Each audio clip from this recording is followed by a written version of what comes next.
Okay, perfect timing. Good evening, everyone. Okay, let's continue our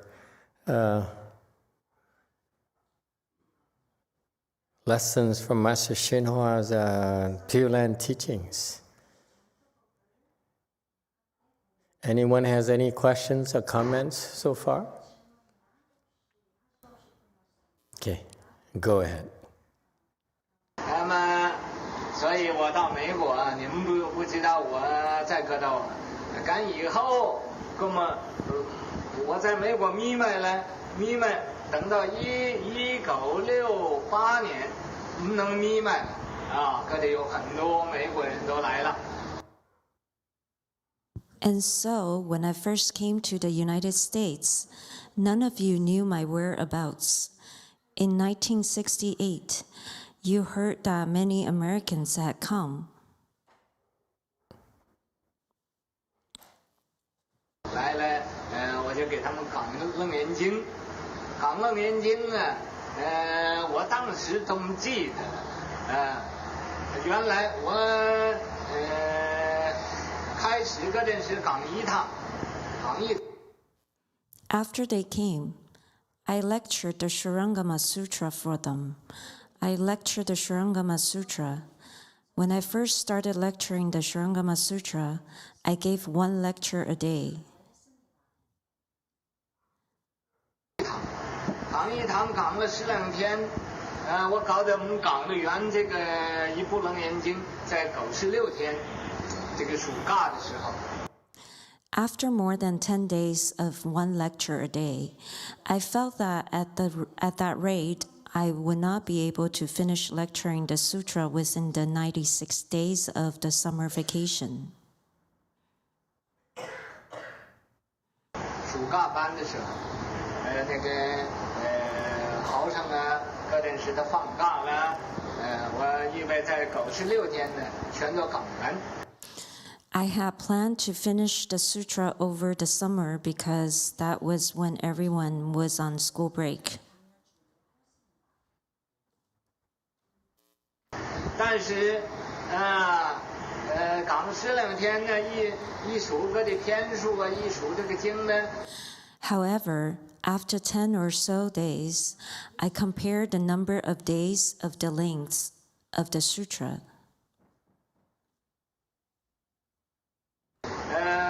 講得完。 And did not think I could finish the sutra in that time. 就講2次，一天講2次，講2次4個鐘頭咯。 And so I began lecturing twice a day for a total of 4 hours. 那麼以後又搞得講完，就講3次，每天講3次。 Later on, I felt I still couldn't finish, so I started lecturing 3 times a day.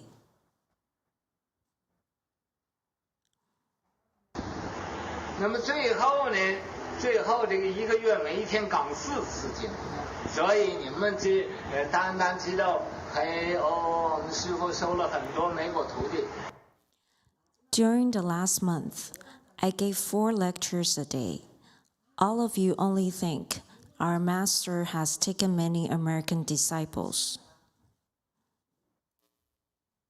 這個唔係那麼容易收的，嗰啲還有嗰啲人家做唔到嗰啲，我來做，那麼把他們感動。 It wasn't so easy to take them. In order to inspire them, I had to do what others could not do. 那麼在這個1968年舊曆正月初1嗰天，嗰陣時美國冇出家人的，我對他們那個講。 In 1968, the day after New Year's Day, at a time when there were no American monks or nuns, I announced to everyone. 我今年呢，美国的佛教会开花，会开着花了，开灭花呢，有乌托莲花会开出来。Buddhism is going to blossom in America this year. What kind of flower will blossom? 5 lotus flowers will blossom.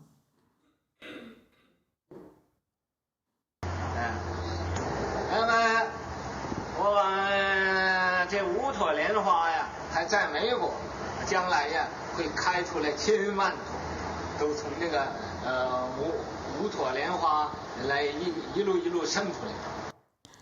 Starting with these 5, in the future, there will be thousands and millions of lotuses, all of which will emerge from these original 5. 他们这么样讲了，他们以为就等着这个莲花了等着抬个乌托莲花。After I made that announcement, people waited to see these lotuses.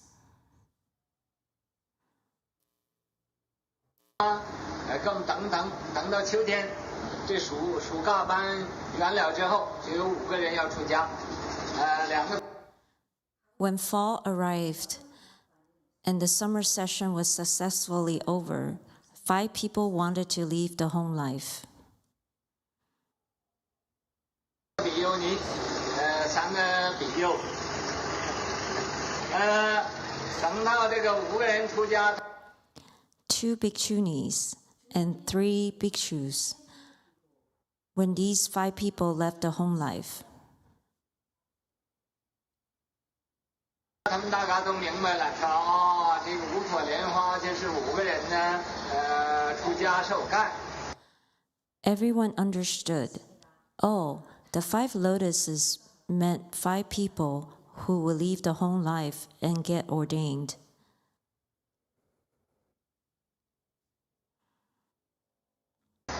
那么我也不离开了，你中意的瓦灭也就灭喽，I didn't pay any attention. They could say whatever they wanted. 总而言之，你说是莲花也好啊，你说是牡丹也好啊，你说是菊花也好啊，总而言之，就还跟有共个因缘。You could say lotuses. I'm not sure how to pronounce this. Peonies or chrysanthemums or whatever, but those were the causes and conditions.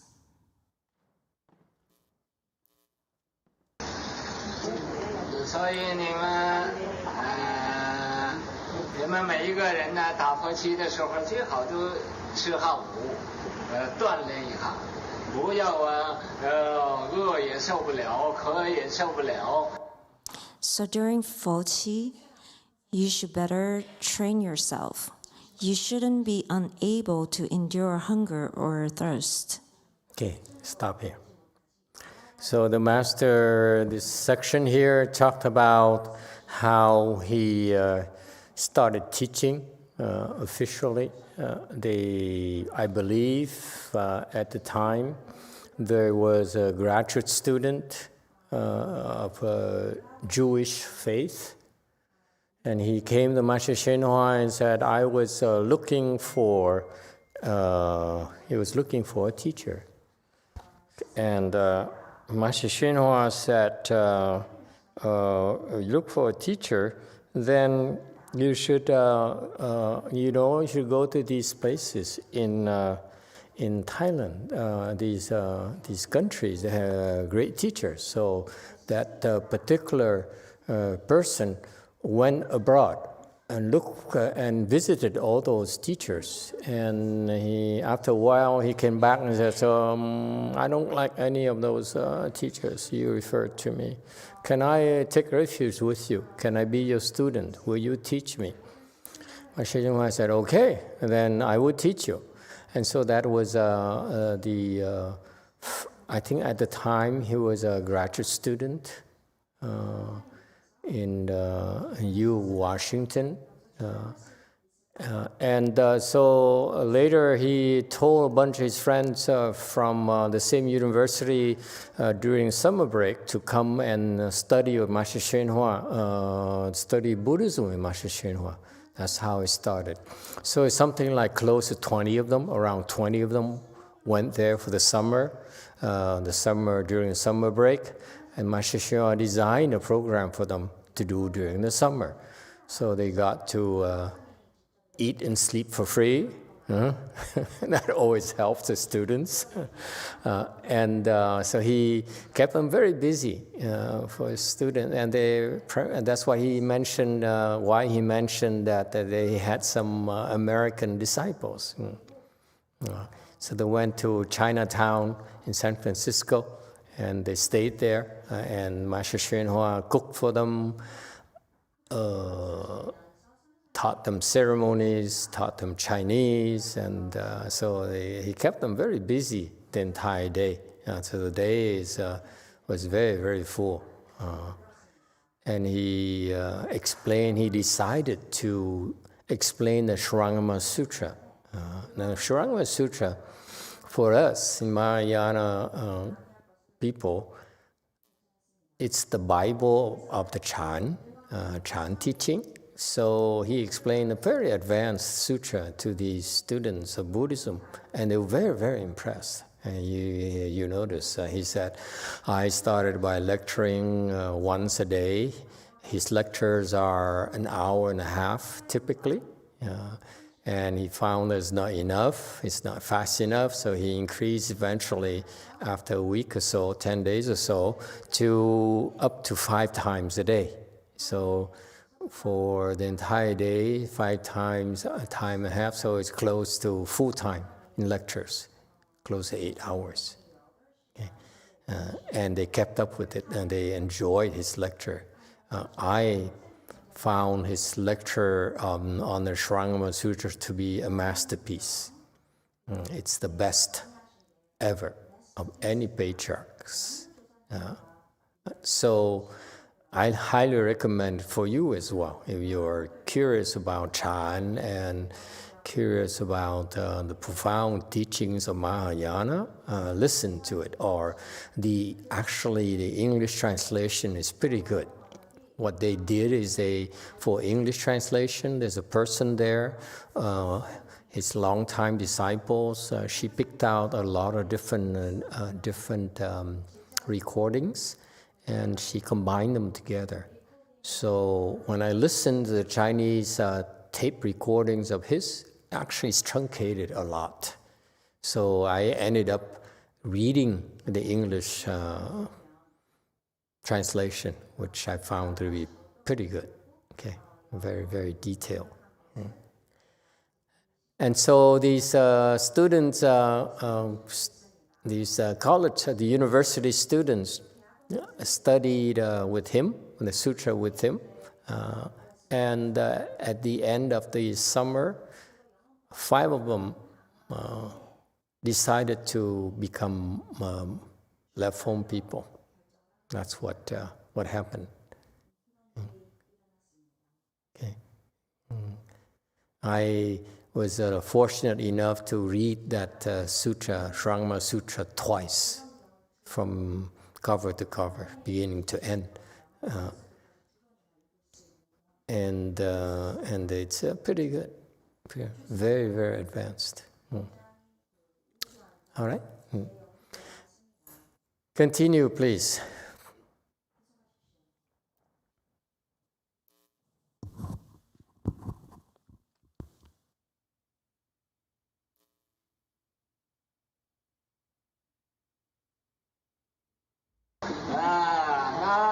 我的徒弟都是大丈夫我的皈依弟子都还顶天立地。现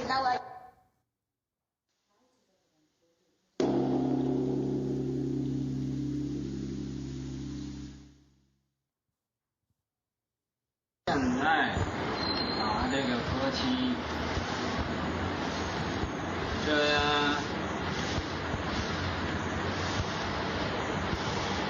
才是一个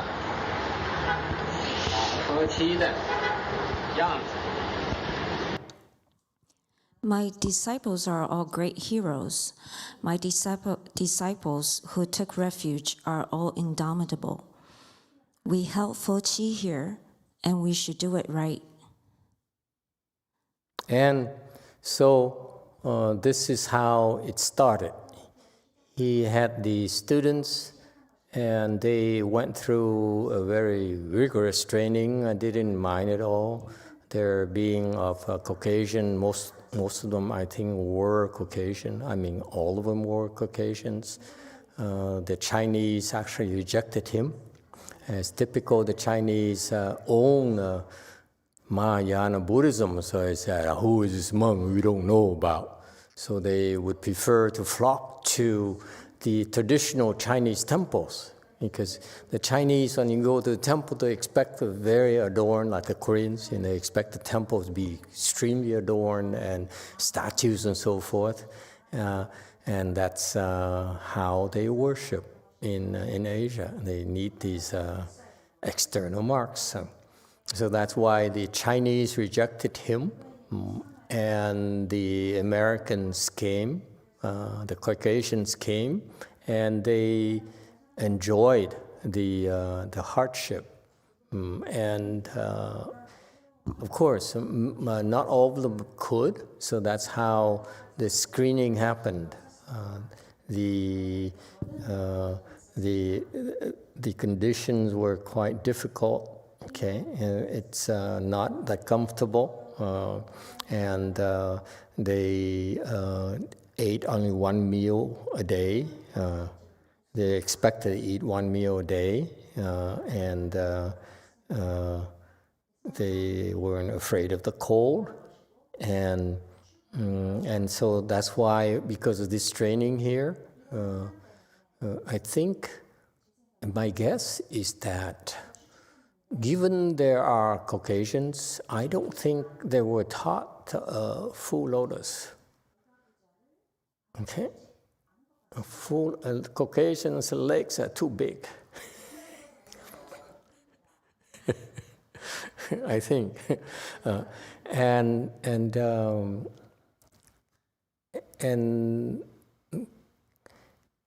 so what's interesting to me is that they were able to understand a lot of the Shrangama teachings, and the program was pretty hard. And if you can endure it, like the Foqi right here, it's not as hard as his programs, of course.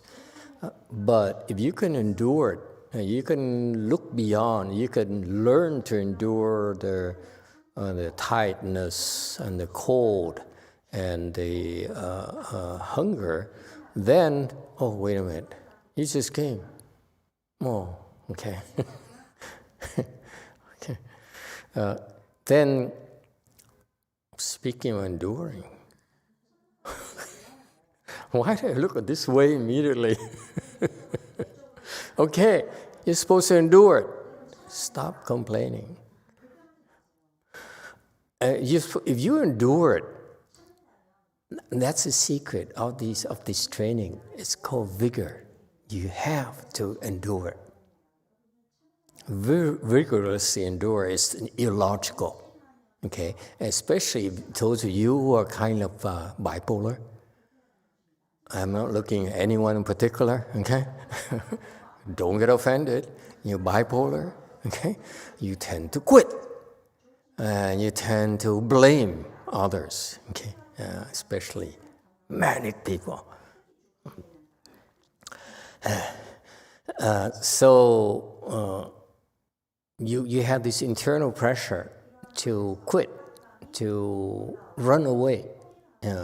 So there's the two things I want you bipolar people to be aware of your limitation. This is how you are attacked. This is how they control your lives and makes you miserable your entire life.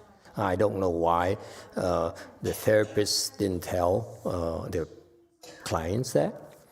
The depression side will create the urge for you to run away.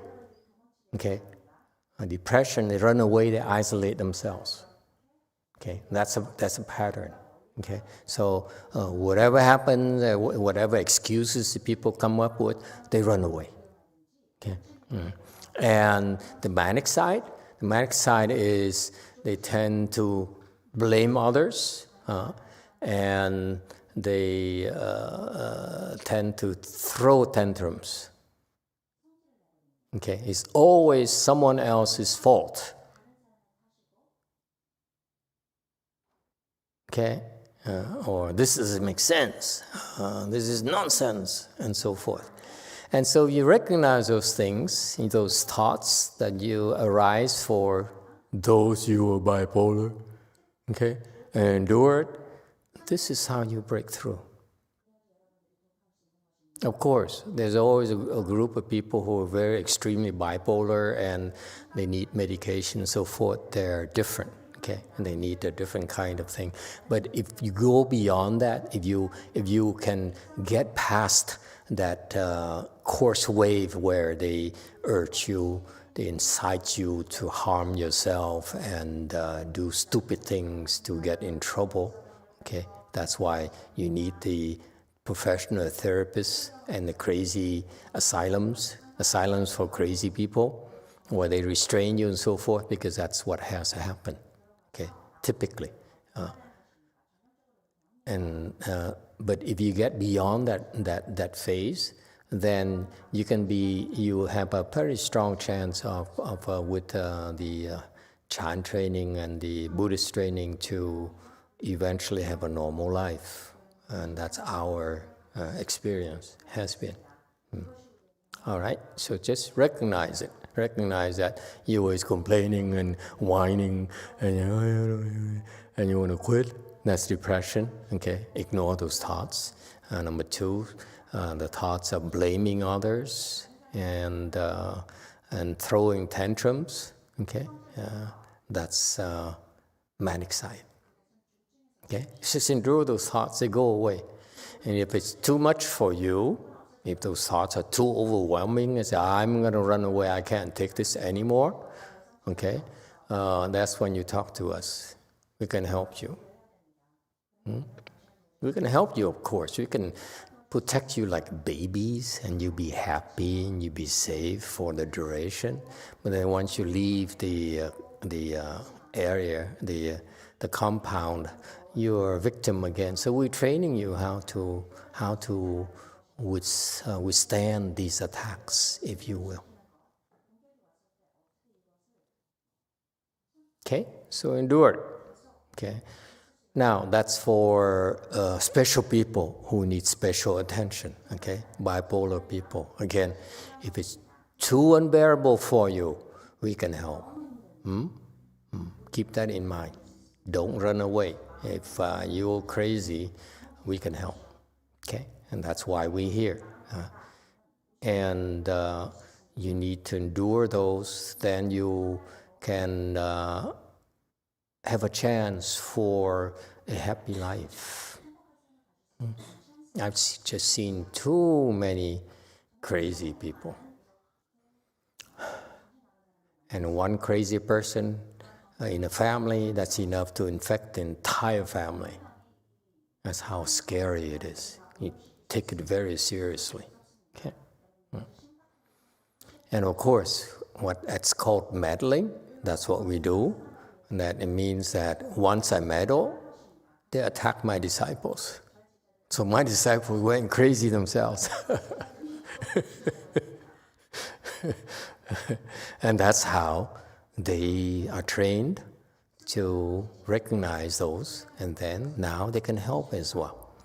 And so now for such disorders, mental disorders, my disciples can help too. So we have now an army of people who are experienced.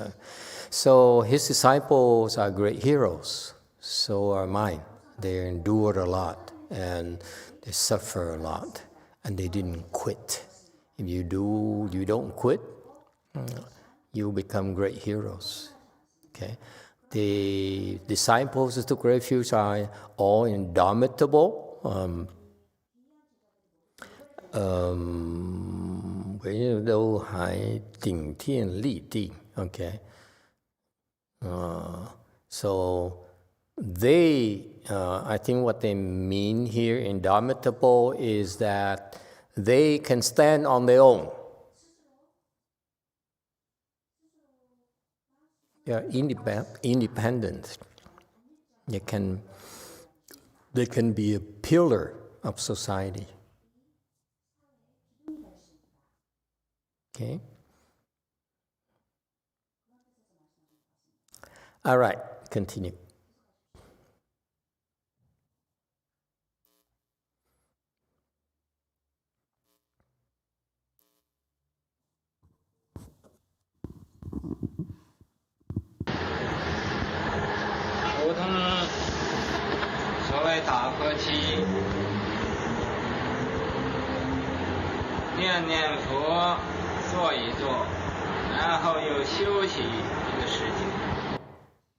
Normally, during Foqi, we recite the Buddha's name, sit for a while, and then take a break.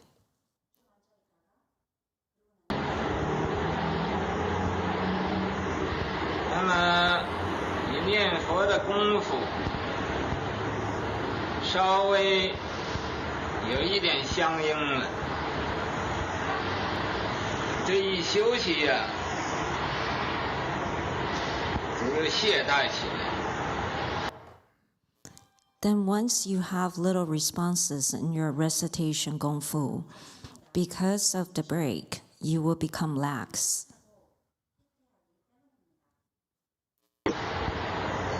懈怠起来呀，就不相应了。咱们现在念佛，行也念佛，坐着也念佛。 Once you become lax, you will no longer have responses. We recite the Buddha's name while walking and sitting. 如果咱们人呢行着念佛，大家念得不错的；坐着念佛的时候，还有不会念的。 During walking recitation, you are reciting very well. During sitting recitation, some of you don't know how to recite. Okay, so another comment. During this Foqi here, during the chanting Foqis, and there is a schedule, you should try to follow them, period. Okay, do your best to follow the schedule. So for example, if you're supposed to get up and do the morning ceremony at 4, get up and do morning ceremony at 4. And if you're too tired during the day, fight until you can't take it anymore, then go back to your room, go back to your spot and get some rest. Once you get enough rest, okay, get up and continue to participate in the program. That's the training. If you do that, I will assure you that you will get stronger physically and healthier mentally as well. That's all there is to it. Okay, and this is what is called Great Assembly Dharma training, meaning that you train everyone else. Okay, you join in and you blend in. Okay, we are actually quite different from the Chinese style. Chinese style, you go to their lunch breaks or the breaks, they don't talk. Some even has a sign that says B something, B口. Something, huh? 敬语, whatever. And so when you come to them, you talk to them. For us, I don't like to do that. I feel that the Chinese abuse it a little bit. It's just like, I'm cool. I'm a serious cultivator. That's why I don't talk to you. We don't practice the same Dharma. Okay? The Dharma I'm teaching you is a Dharma of kindness and compassion. Among you, this is like in a Pure Land. I assure you, when you go to the Pure Land, there's no such a thing where we walk around and say, I don't talk to you. I'm a true cultivator. Okay, we are like here in the Pure Land. we blend in the bodhisattvas and arhats and low-level people. They practice together. It's called Great Assembly practice, Great Assembly Dharma practice, meaning we all practice together, all different levels.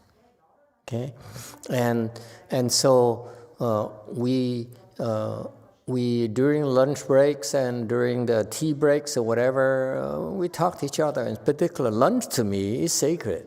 We eat lunch, we need to enjoy ourselves a little. Okay, food is important. Food soothes the soul, I'm told. And not only this, your soul, but also other souls. This is when the people who are experienced can talk to the inexperienced participants. Or, of course, a lot of people have, we're different. Our style is so different now. So, of course, people have questions and have concerns.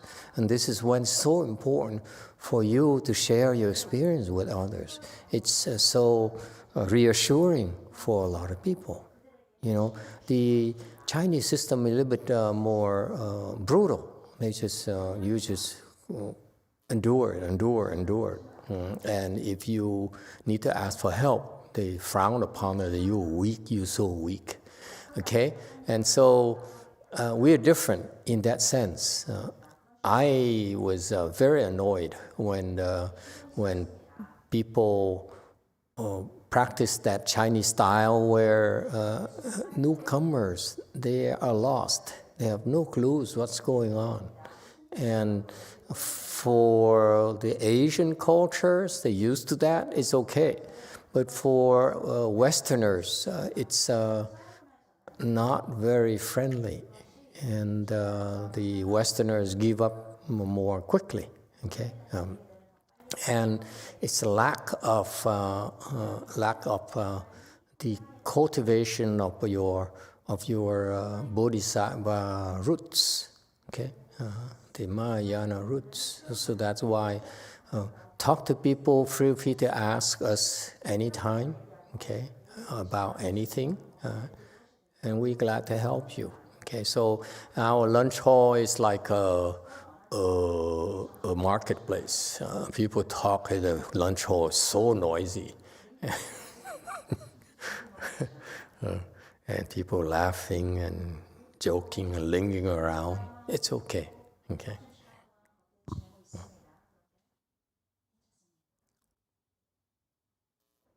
So trying to keep up.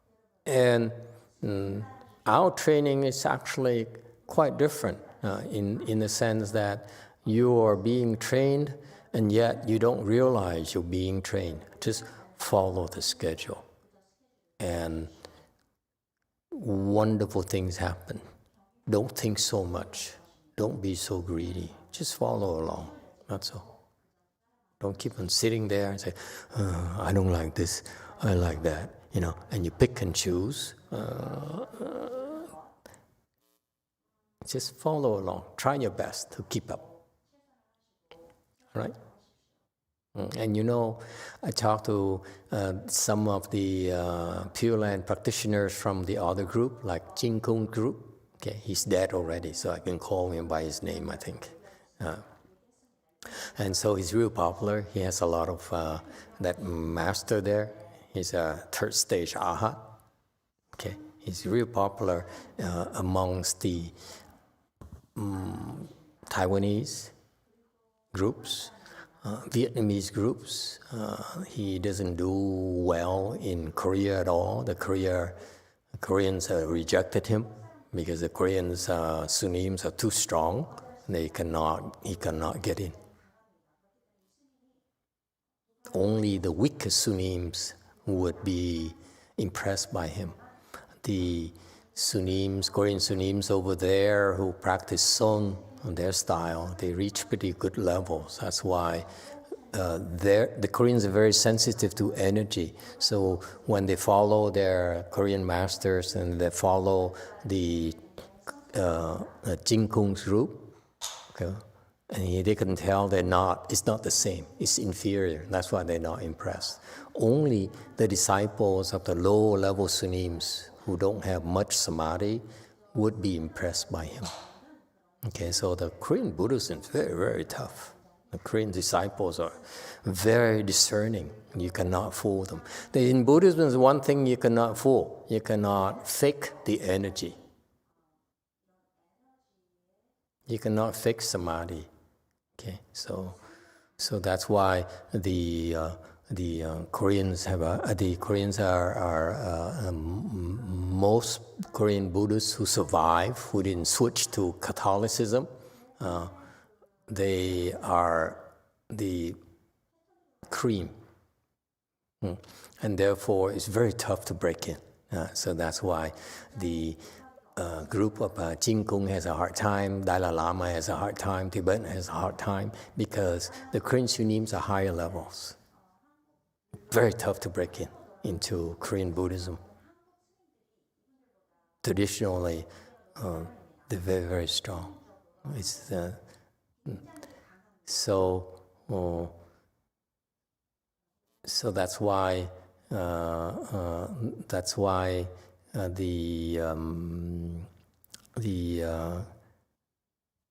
other groups are practicing, like the Pure Land group, they're practicing things that are popular with the students, with the participants, instead of things that are designed to help develop your skill, your kung fu, as Master YongHua calls it. All right, continue.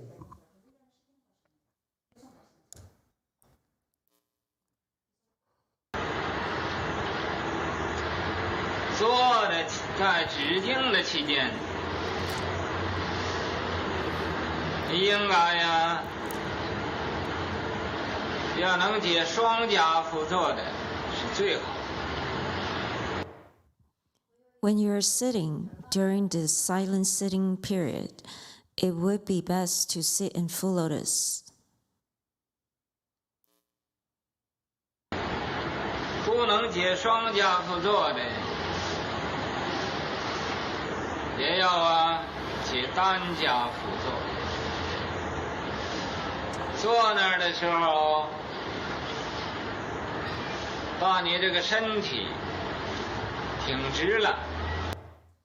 If you can't sit in full lotus, you should sit in half lotus. You should sit straight. And see, and this is the proof to me that the way he trained them at the time is not that rigorous as the way we train you.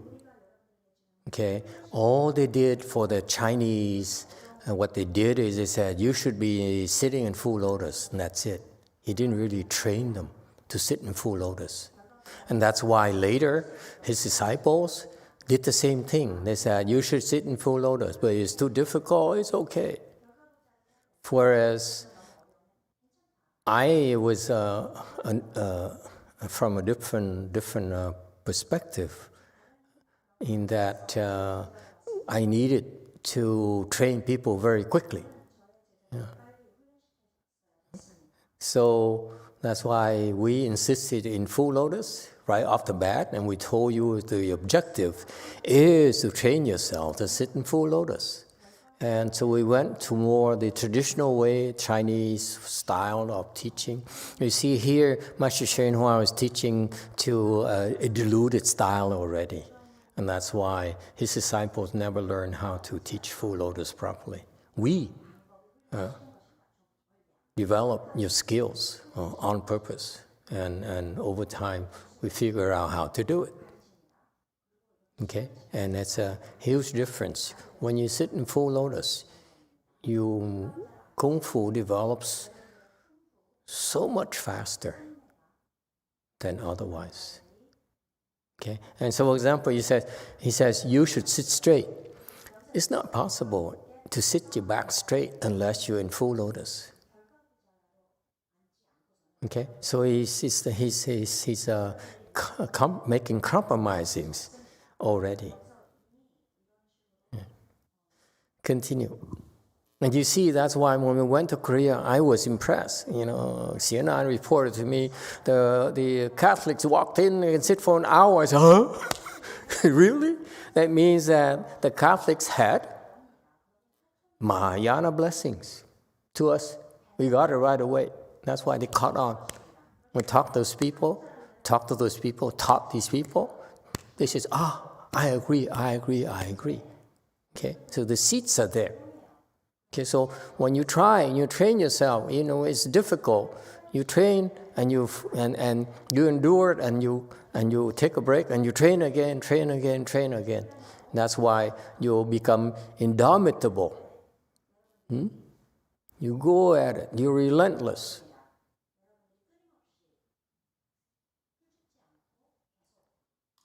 Continue.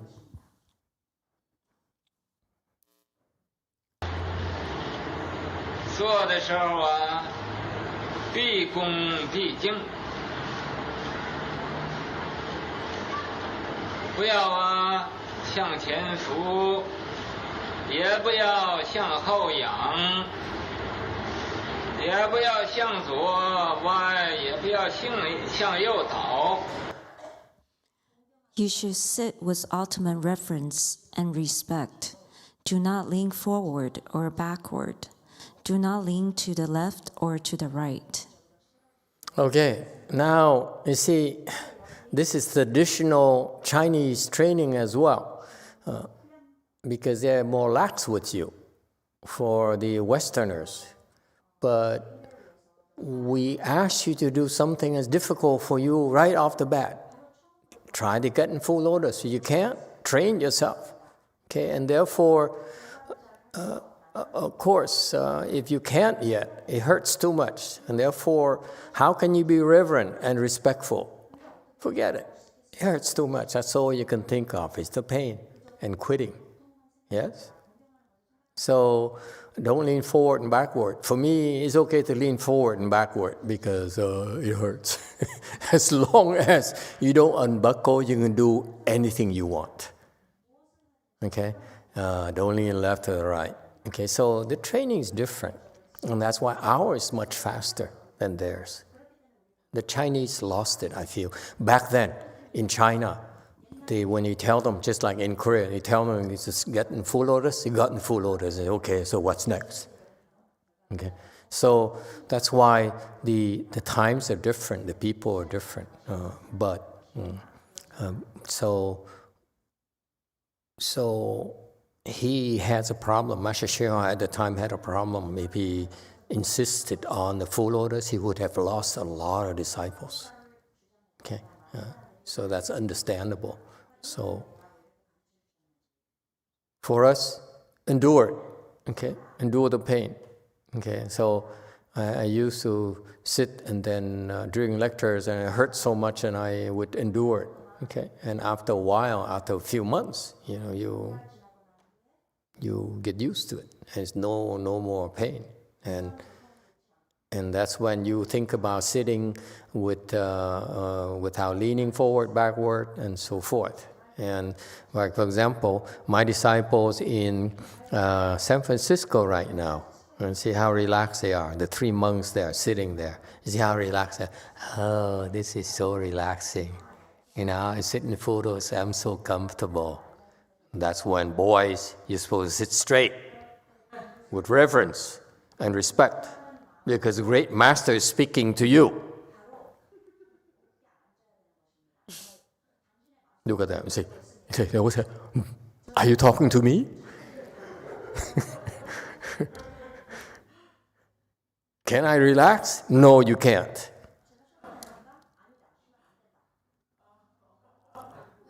Look at them. Yeah. Master talks his things, we do our things. Yeah. Look at that. They're all with the bent backs and shoulders and so forth. Very comfortable. Okay. But they're monks. You notice there aren't that many monks. So they're untouchable, okay? All right, continue, please.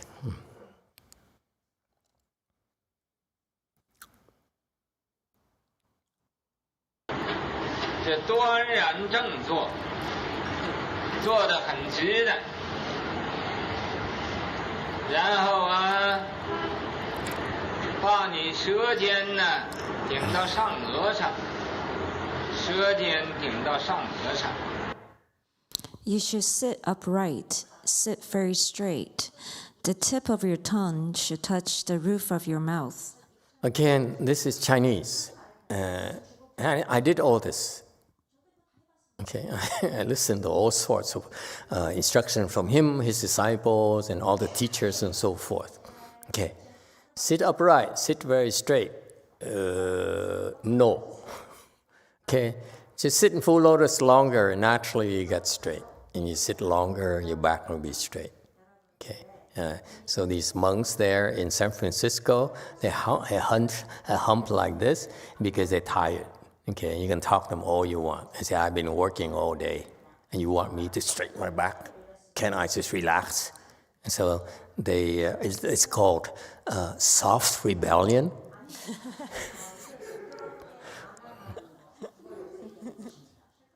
Or the guy in San Jose who says, wow, this is so much fun.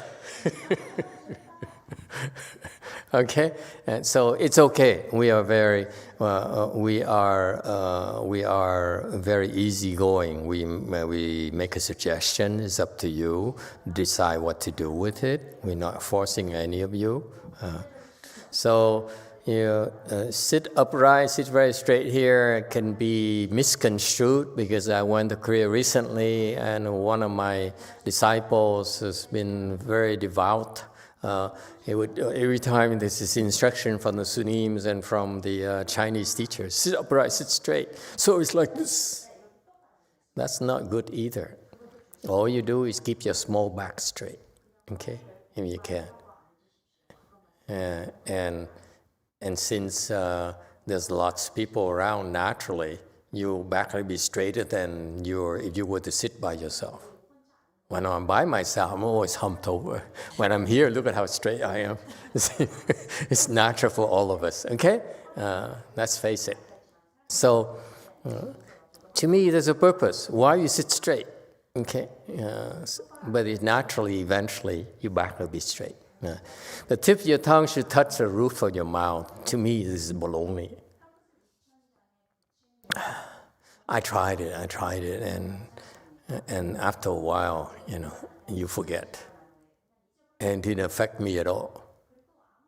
Okay? If you like to curl your tongue to touch the roof of your mouth, it's okay. You don't, it's okay too. Yeah? To me, it's not that useful.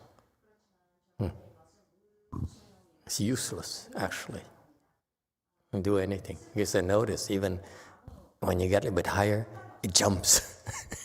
The chi jumps. It doesn't matter if your thumbs are together or not even here. When you do that mudra, when you meditate, you hear, eventually when you're calm enough, you settle, your mind is settled, you can see the chi moving, okay? And then I used to sit for so long every day, and then I became lazy, like my monks in San Francisco. I began to forget. I said, I don't know, it's too much. And then I noticed the chi jump from thumb to thumb. Yes, two. Master, we're still teaching that in the intro meditation class. It's okay, it sounds. Should we still be stressing this? Don't stress it. You should. You see, should is correct. Okay. Should translation is pretty good. The Chinese instruction is not should, but the should in English is okay. Relax. Okay? This is not the biggest issue. The biggest issue for the students nowadays is to get in full lotus and endure it. That's it. Just endure it. Okay? Endure the pain. Endure more and more. You keep going at it. Okay? And if you do that, you discover something called bliss a lot faster. It's so much more fun. And you say, oh, wow, I endured for an hour, and for 2, 3, or 4, and then I feel so blissful for days. And the way that you never could feel before. Okay? That's the main thing of all this, not the tongue and the back straight and, that's for babies, because they only do it for a short period. Continue. It's just like give them something to do as if it sounds like you know what you're doing, this is so special. To me, it's all baloney. It's irrelevant. The key of it is for you to endure the pain. Here on, you're going to be longer here, right? The first few years, I don't dare touch you. Now you decide to stay longer than the 4G, endure it. Okay, you should do something different. You get a lot more out of it.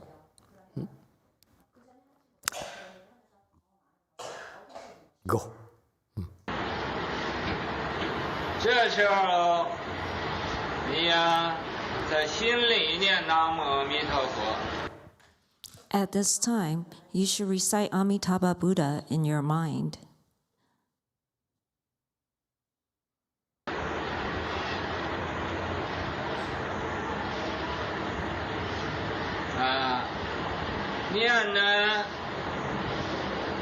念到这个不念自念了。 To the point when you naturally recite without reciting.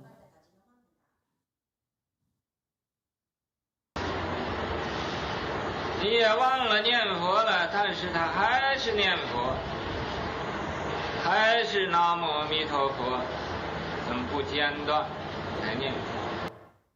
You forgot about reciting the Buddha's name, but you're still reciting Namo Amitabha Buddha non-stop. And so that's why I started by trying to tell you that I forgot and got distracted.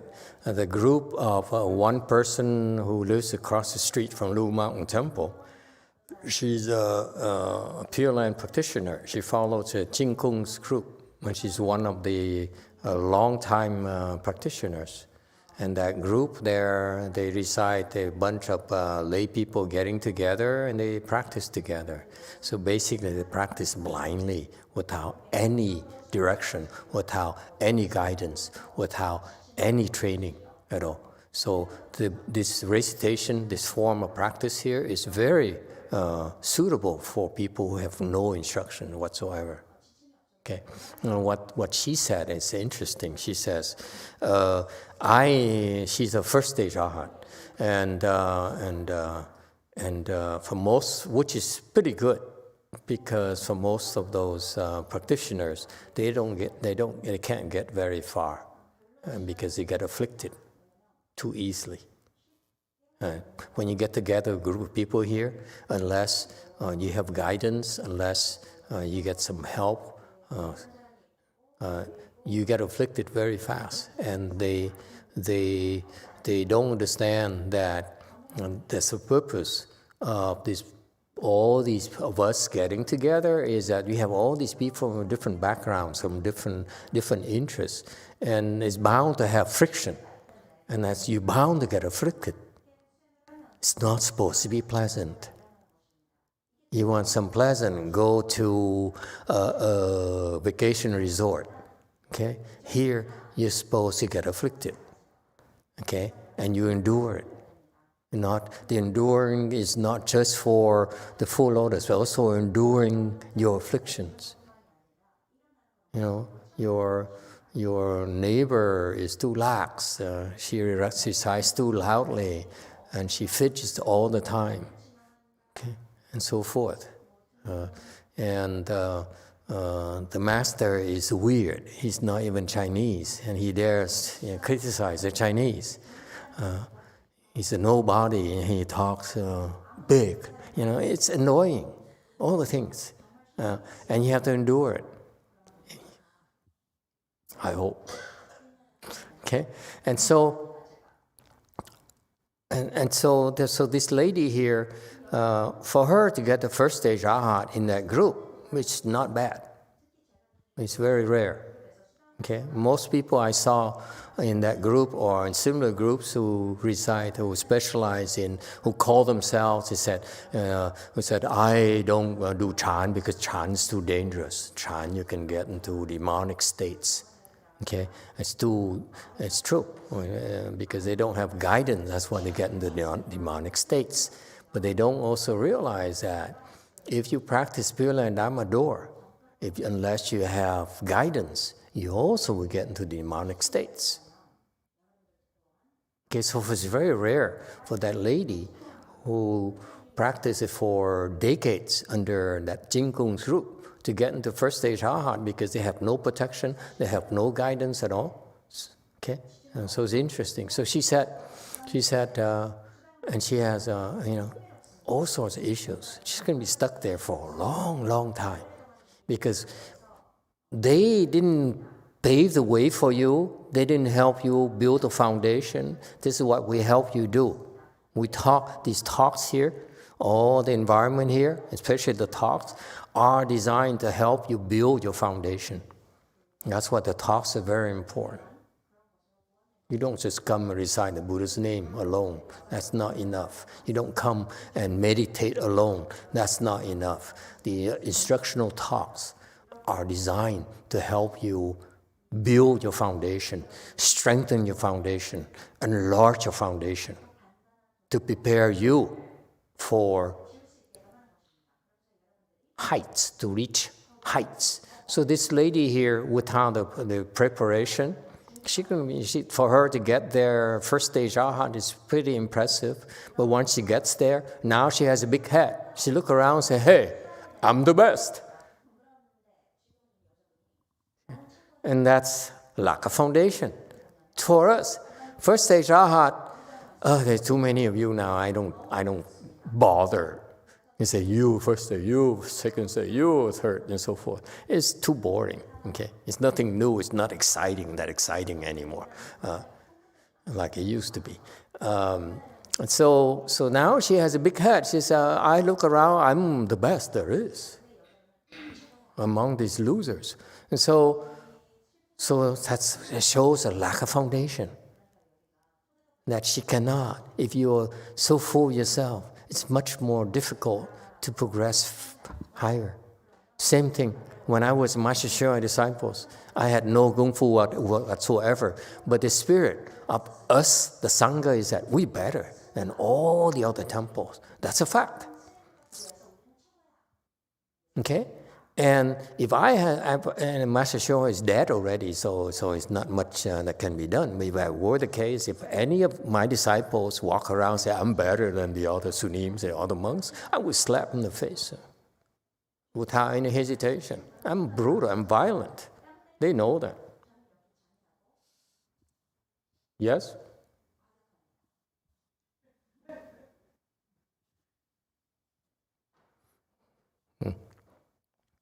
So anyway, so this lady, she would come over and she said, I couldn't tell it, but she could tell that our temple is a better environment than their temples in terms of reciting the Buddha's name. That she liked to go back to her places because she's a big shot there. People respect her and she has authority there. She has influence there. You go to the temple for training. You don't go there to be a big shot, to get your ways. Yeah. It's the wrong place. Go ahead, Kong.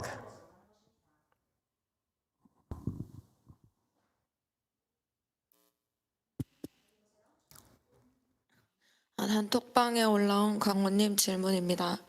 간혹 앉아서 잘 때가 있는데 고개만 살짝 숙이는 게 아니라 아예 등까지 완전히 숙여지게 돼서 자게 되는 것을 자각할 때가 있습니다. 이때 등을 조금 올려서 앉아서 자는 게 바람직할까요? 아니면 그냥 풀썩 등까지 굽어져서 앉아서 자도 무방할까요? This is from YongHua. There are times that I fall asleep. It's not about nodding my head, just totally I collapse. My back just go forward. I fall asleep, and then I recognize that. So should I just try to lift my shoulder a little bit and then try to sleep in that way? Or should I just collapse and just sleep all the way? Sleep.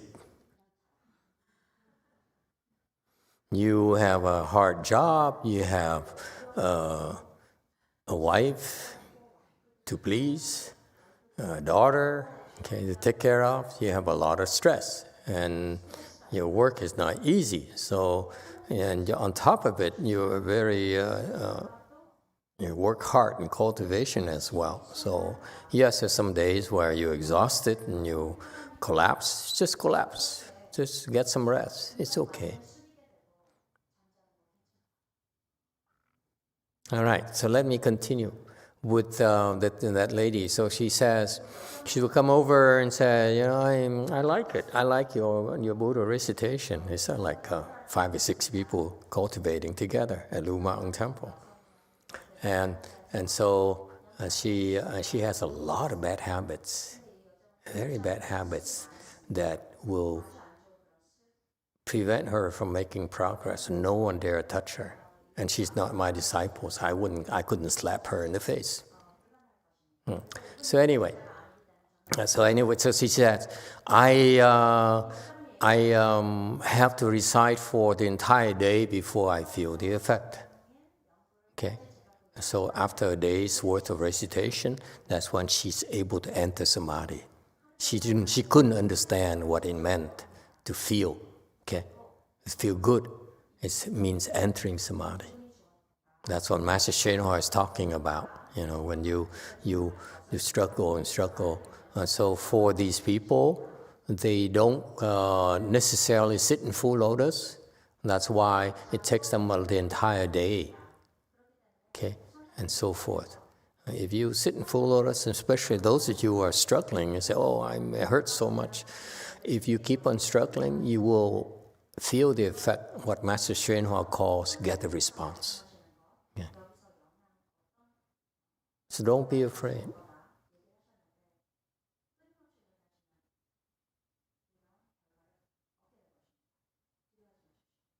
Go on.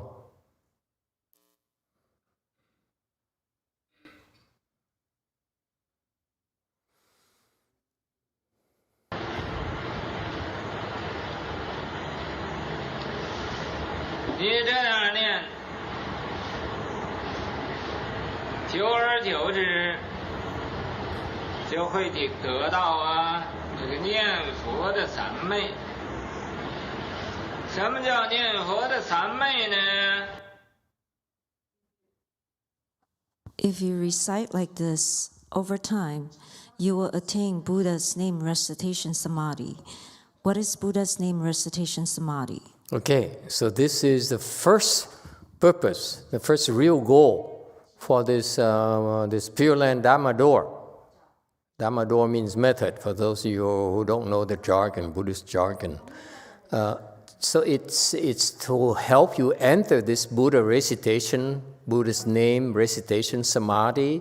If you do that, you're guaranteed to go to the Pure Land on your own. So our training is to help you reach this kind of samadhi, which is kind of low. It's not that high. So it's fairly easy to get into it if you do it right.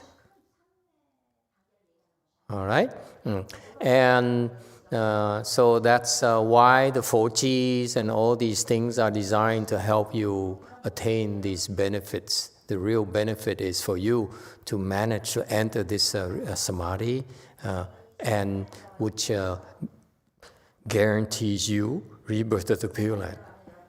Because if you enter this samadhi, at the end of your life, the Buddha himself will come and bring you back. Okay, so it's not uncommon for a lot of monks who do it full time. They would be able to enter this Buddha recitation samadhi. Okay, and for lay people like you, you better off going to the temple and do the 4Gs and so forth. And that's our purpose, to help you do that. Okay, and he will explain next what is this recitation samadhi.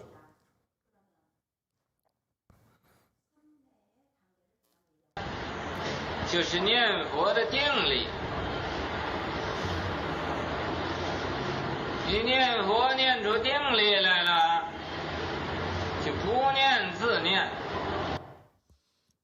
That is Buddha's name recitation samadhi power. When you recite till you have the samadhi power, then you can recite without reciting. That's correct. And does he go for more? Yeah, well. Oh well, that's all he's willing to tell you.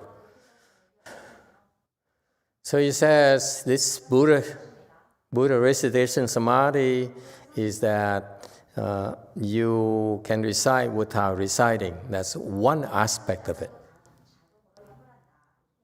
Okay, and so these instructions are actually for babies.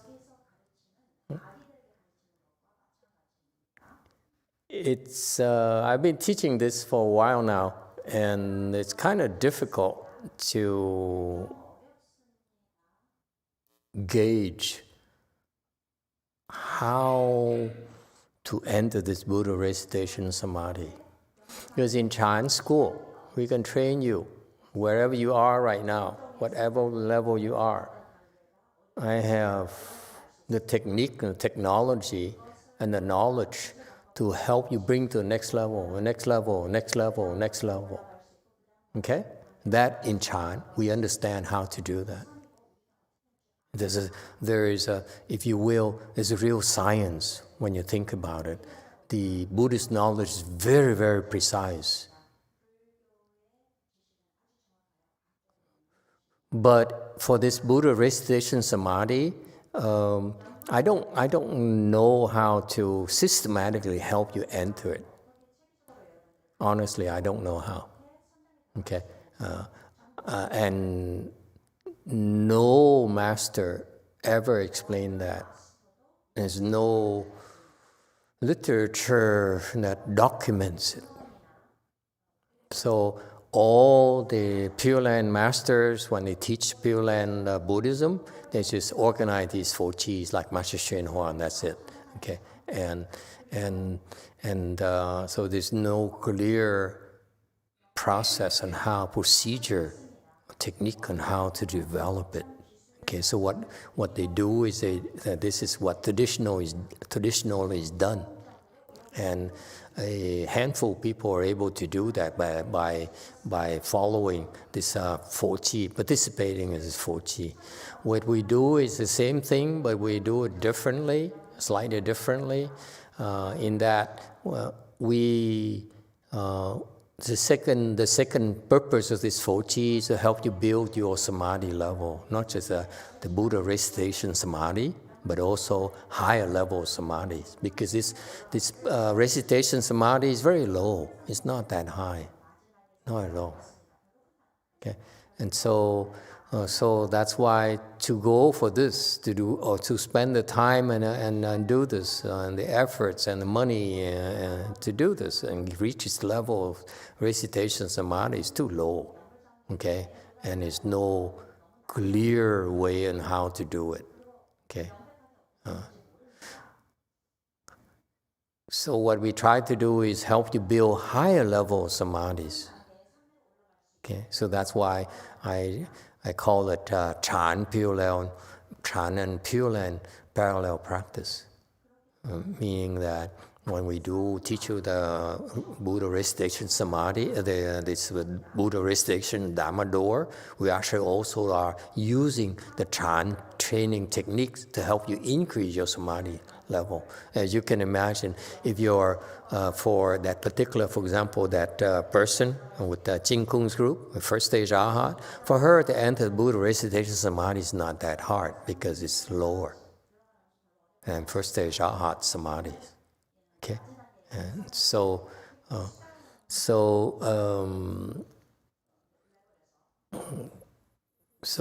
when I my personal path was that I practiced Chan. I practiced Chan first, and I decided to, because he told me to teach. So I decided I had to decide how to teach and what to teach. So I decided to teach Pure Land. Okay, and in order to teach Pure Land, I had to. The purpose of Pure Land is to help you go to the Pure Land. I'm very Americanized. Okay, when I do something, it has a goal, has a purpose. So in order to go to the Pure Land, you better have this recitation samadhi. So I said, what is that? So I meditated and I started reciting Buddha's name after years of doing chant. Okay, and very quickly, within a day, I entered this samadhi just like this. And I understood what it meant. Okay, that's why when I teach you now, I teach you to develop samadhi first. Don't worry about this recitation samadhi. It will happen naturally. That's all I know.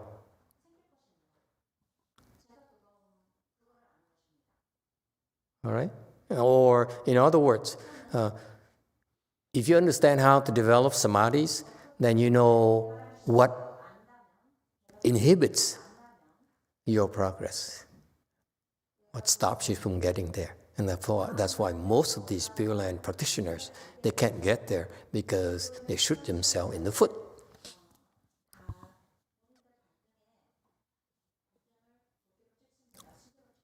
All right, a little bit more. There's a lot of people here for a weeknight, a weekday. Huh? Seems like Koreans don't work at all.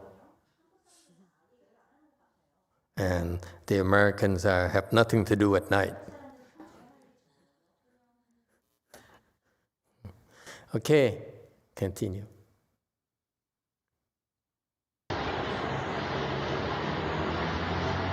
这时候你想要不念也不可能了，一定要念佛。 At that time, even if you don't want to recite, it would be impossible not to do so. You must recite the Buddha's name. It's sort of for Americans, for Westerners. Basically, it's a natural thing. After a while, you recite naturally without making an effort. Okay, that's what he means. Continue.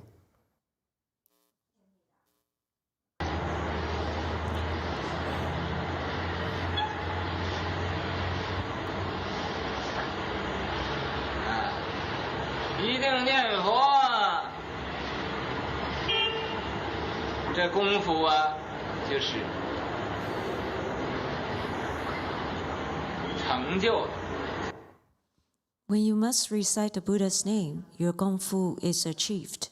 Again, to me, it's such a low level.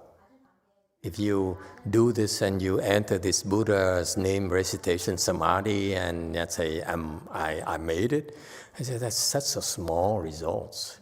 So that's why it's cheap salesmanship. Yes, go ahead, JMT.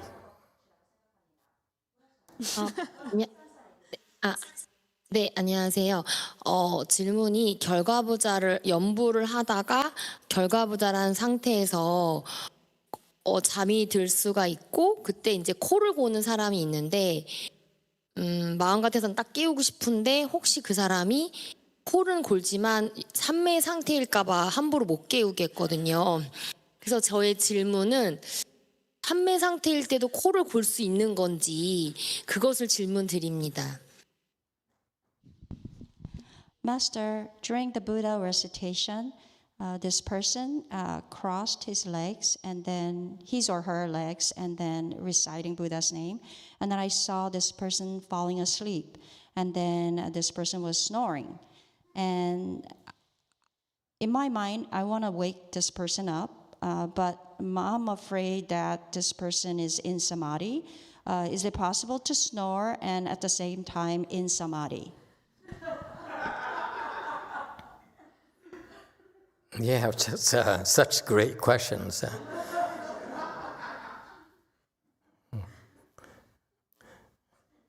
We're so blessed to have you.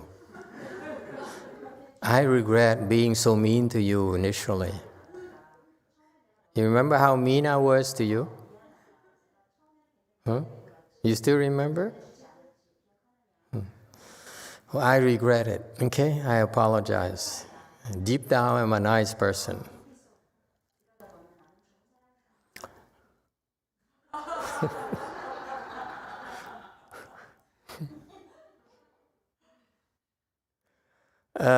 Can you be in samadhi and snore? When you snore, that's when you are asleep.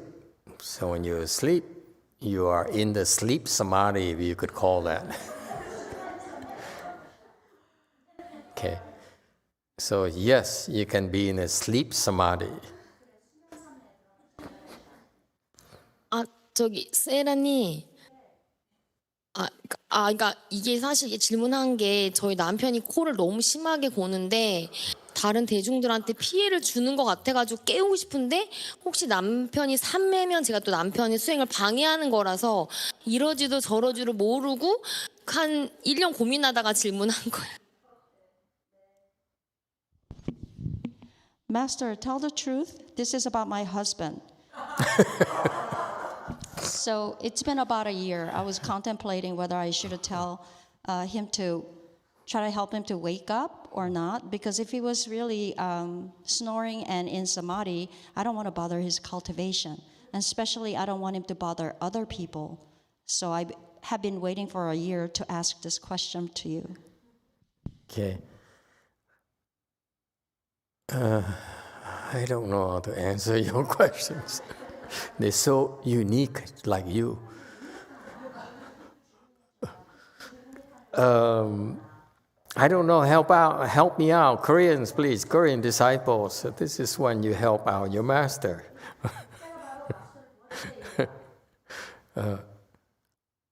What do you think? It depends. There's some days when your husband is too tired. You drive him to the ground. Let him sleep. Okay? Cultivation is flexible. It's no hard rules. If he works hard and he comes and he falls asleep, then just try to make you happy.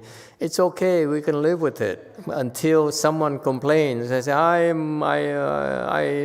sneak out, call in sick today to be here with you, recite Buddha's name, and he's stopping me from his and bothering my cultivation. That's when you take a pin and stick it in his butt. Okay? No trace.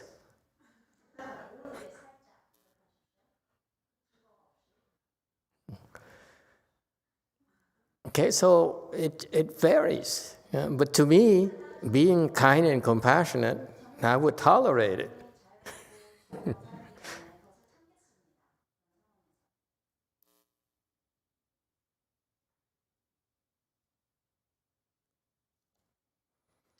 All right, any other questions?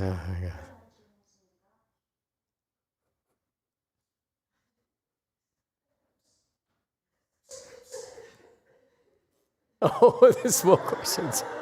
Yes. Thank you, Master. Jumi, 안녕하세요. 반갑습니다. When my wife and I first got married, my mom sent us a cartoon from the newspaper. It's a family circle cartoon. It's a one-frame drawing, very famous, long-standing cartoon. And the cartoon says, love is letting someone take a nap. And my wife took a magnet and put the cartoon on the refrigerator, and it's been there for the last 7 years. So that's my recommendation.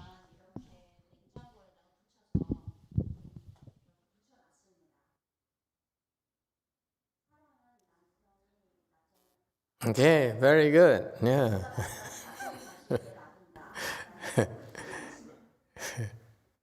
Okay, continue. Let's continue a little bit more.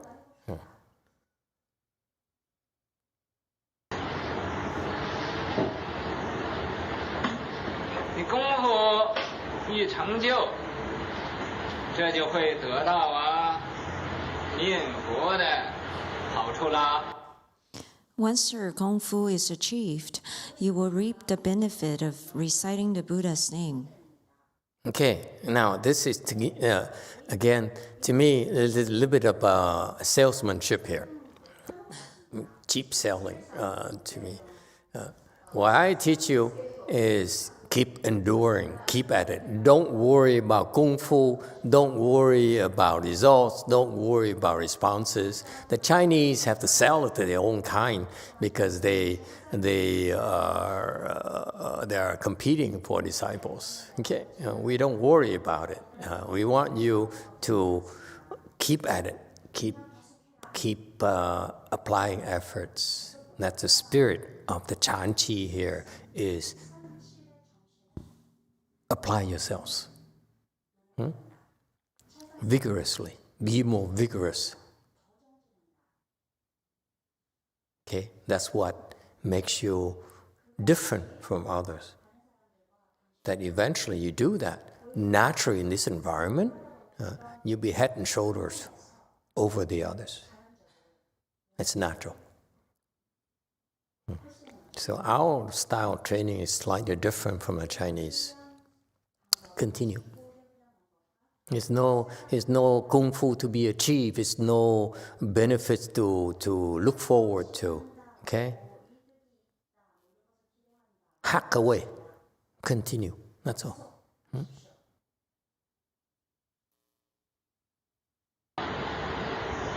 Ah. 你在这个念佛的期间，规则呀，就有种种的境界发生。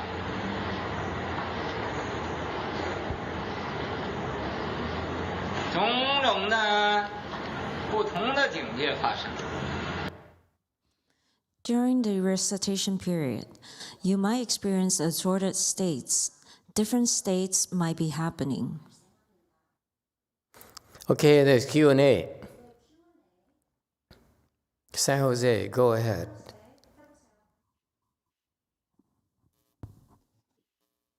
Dạ, thưa sư phụ,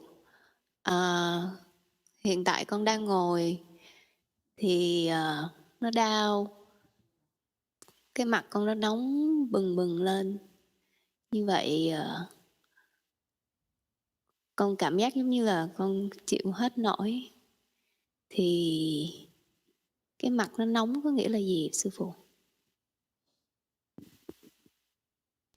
Emitofuo, Master, at this moment I'm sitting here. It's very painful. My face heat up. My face become very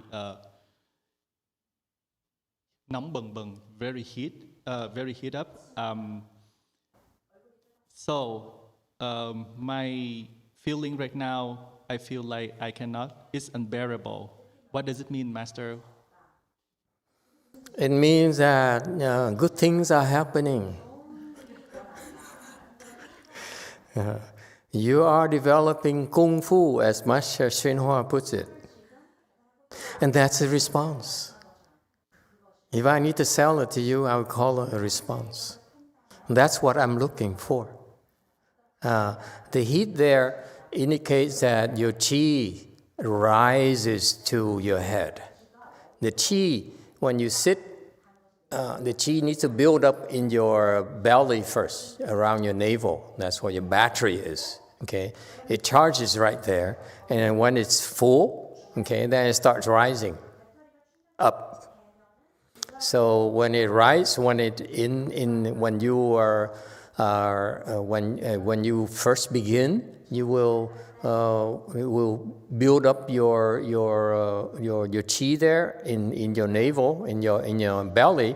That's when you addressing a lot of stomach issues.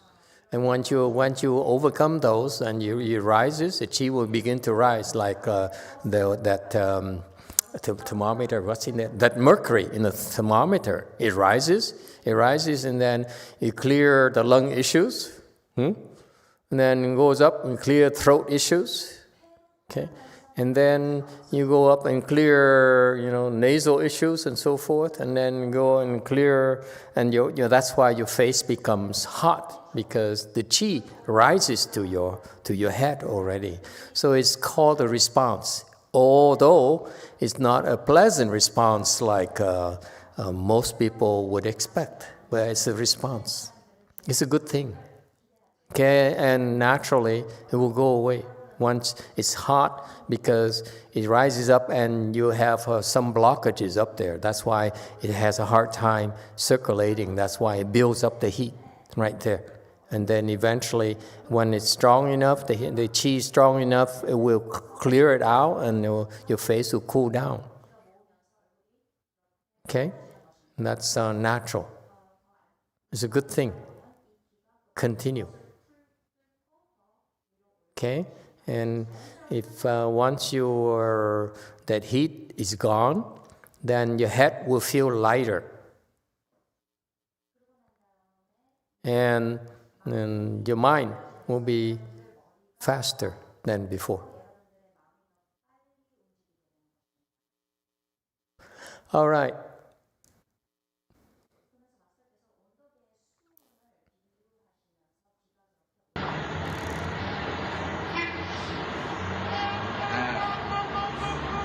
有的时候啊，你觉得这个身体很冻、很冷的，你再细研究它，又不是怎么样的。Sometimes your body feels very cold, but upon further investigation, it is not that cold.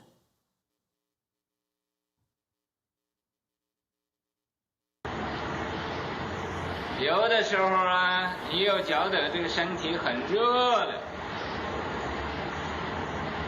可是啊，你再一研究它，又不是怎么样热，这就是个境界。Sometimes your body feels very hot, but upon further investigation, it is not that hot. That is just a state. Okay, so the concept here is talking about is a state. When you practice, you will run into unusual situations, physically or mentally. It's called a state. And if you're worried and you're not clear, feel free to ask, like the lady in San Jose. That's why we're here. We're here to alleviate your concerns and your fears. Because when I was practicing, I had much more scary states. And this, what he's talking about, you feel hot, feel cold, are good states. They're precursors to your entering samadhi. Okay? So those are good states, a good thing. Don't worry about it, just endure. Okay, same thing, just endure. Don't do anything. So endure it, it will go away. Yeah. And so when I was practicing, I was way beyond this, and I had a lot of different issues. And no one really helped me out at all. And so we try to help make it easier for you. We're very experienced doing these things. That's why when you practice, you have some concerns and issues. My students are all knowledgeable and they can help a lot. Okay? So feel free to ask us. Grab us and say, hey, I have this problem here. Should I be concerned? Okay? Because we're concerned for years. And some states I experienced took years to go away, to be resolved. And that's how I learned. I learned from enduring those states and to be able to guide you in this practice. Continue.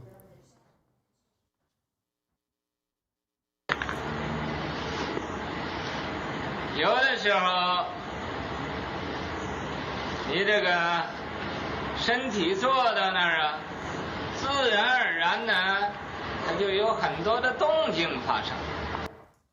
Sometimes, by sitting there, your body would naturally experience things.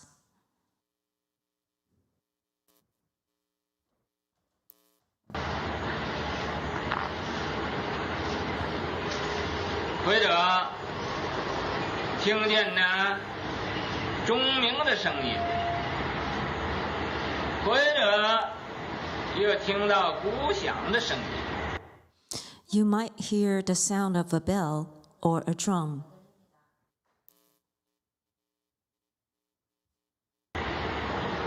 或者你在那儿坐，还听见呢有人打引擎的声音，或者又听到有人敲木鱼的声音，种种的这个境界不同。 Or when you're sitting, you might hear the sound of somebody hitting the small bell or woofish. Every state is different. Let me see how it goes. Okay, let's continue a little bit to get beyond these states he's referring to.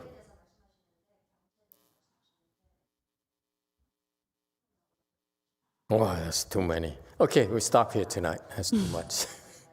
Okay, thank you, everyone.